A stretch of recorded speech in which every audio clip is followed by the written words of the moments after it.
for this demonstration, I'm going to show you how to take a photograph or an image and expand it. So you need a piece of paper you're going to expand your photo on, a yardstick or a ruler if it's smaller, and a pencil. So the first thing I'm going to do is take this photo and cut it out. And I want it to be really, really accurate. So be careful as you cut it so that it's nice and square. So here's my cut photo. And now I have this big piece of paper. I know I want my drawing to be this wide. So that's why I chose this. But if I wanted it to be even bigger, I could turn it the other way. So you decide how big you want it to be and just choose that two of the sides are as wide as you want it to be. All right, the next thing I'm going to do is line up my photo in the corner. And again, you want to make sure you are being really accurate with this, especially this first thing that you're doing. So I'm just getting it so it's completely lined up with my paper.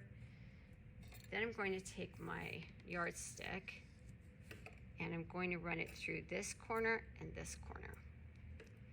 Again, I'm going to be really careful, make sure it's running exactly through those two corners. And then I'm going to come up here and just make a mark up at the top. All right, set that aside. So this is as big as I want the paper to be. And if I cut it here, it will be the same dimensions as this. So there's a couple ways you can do this part. You can go use a big cutter like I have in my room and just chop it off from here. This is the part I don't want. I'm gonna make an X there.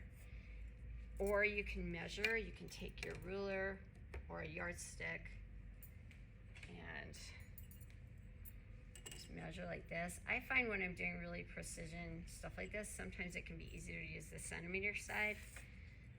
For this, I'll just use the inches. So I'll go down and just calculate exactly. So this is about 13 and 3/4. Okay, so if you come over here, I'll measure that,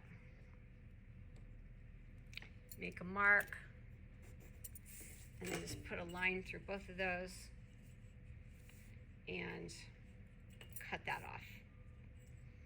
Just like this. Just make a line there and then cut it off. All right, so I already cut my paper. Again, I want to make sure that that's really accurate as well. And now I have a piece of paper that is the exact same dimensions as the image that I'm working from.